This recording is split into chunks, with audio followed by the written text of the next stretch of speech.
வணக்கம். வாங்க இன்றைக்கி குழந்தைங்கள் முதல் பெரியவங்க வரைக்கும் எல்லாருக்கும் ஏற்ற ஒரு ஹெல்த்தியான வெஜிடபிள் சூப் எப்படி செய்கிறதுன்னு பார்க்கலாங்க.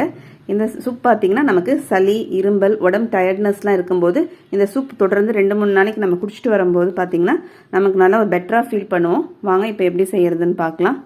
இப்போ ஸ்டவ்வில் ஒரு குக்கர் எடுத்து வச்சுருங்க. 1 ஸ்பூன் அளவுக்கு நம்ம பட்டர் சேர்த்துக்கலாம். இப்போ பட்டர் உங்களுக்கு வேணான்னா நீங்கள் எண்ணெய், ஆலிவ் ஆயில் இல்லை எதோ ஃப்ளேவர் இல்லாத எண்ணெய் சேர்த்துக்குங்க.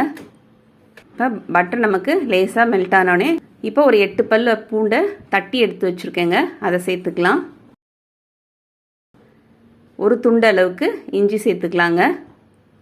இஞ்சியும் தட்டி நம்ம எடுத்து வச்சுருக்கோம். இந்த பட்டரில் பார்த்திங்கன்னா இஞ்சி பூண்டு நமக்கு வதக்கும் போது பார்த்திங்கன்னா நல்ல ஒரு வாசனையாக இருக்கும். ஒரு 3 நிமிஷம் போல் நம்ம இந்த இஞ்சி பூண்டை பேஸ்ட்டை வதக்கிக்கலாங்க. இப்போ ஒரு சின்ன சைஸ் வெங்காயத்தை பொடிசாக கட் பண்ணி எடுத்து வச்சுருக்கேங்க, அதை சேர்த்துக்கலாம். சேர்த்துட்டு ஒரு 2 நிமிஷம் போல் வதக்கிக்கலாங்க. இப்போ ஒரு 5 பீன்ஸ் எடுத்து பொடிசாக கட் பண்ணி எடுத்து வச்சுருக்கேங்க, அதை சேர்த்துக்கலாம்.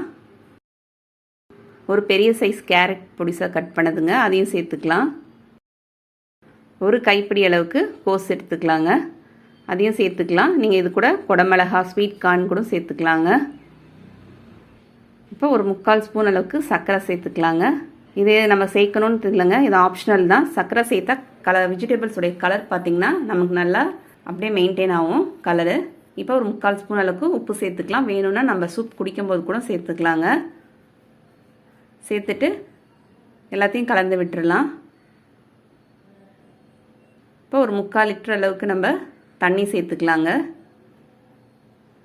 இதில் நீங்கள் குழந்தைங்களுக்குலாம் இன்னும் சின்ன 9-10 மாத குழந்தைங்களுக்குலாம் கொடுக்க போகிறீங்கன்னா உருளைக்கிழங்கு கூட இது கூட சேர்த்துக்குங்க. குழந்தைங்களுக்கு உருளைக்கிழங்கு ரொம்பவே நல்லது. இப்போ ஒரு டேபிள் ஸ்பூன் அளவுக்கு துவரம்பருப்பு வேக வச்சு எடுத்து வச்சுருக்கேங்க. இப்போ நம்ம துவரம்பருப்பு சேர்த்துக்கலாங்க. பருப்பும் சேர்க்கறதுனால சூப்புக்கு நல்லா ப்ரோட்டீனும் நமக்கு கிடைச்ச மாதிரி இருக்கும் சூப் குடிக்கும்போது. இப்போ மூடி போட்டு ஒரு 8 நிமிஷம் போல் நம்ம மூடி வச்சிடலாம். மீடியம் ஃப்ளேம் வச்சு காய வேக வச்சு எடுத்துக்கலாங்க. இப்போ ஒரு பவுலில் ஒரு 1.5 டேபிள் ஸ்பூன் அளவுக்கு கார்ன்ஃப்ளவர் மாவு சேர்த்துக்கலாம். ஒரு 1/4 கிளாஸ் அளவுக்கு நம்ம தண்ணி சேர்த்து அதை கலந்து விட்டுறலாங்க.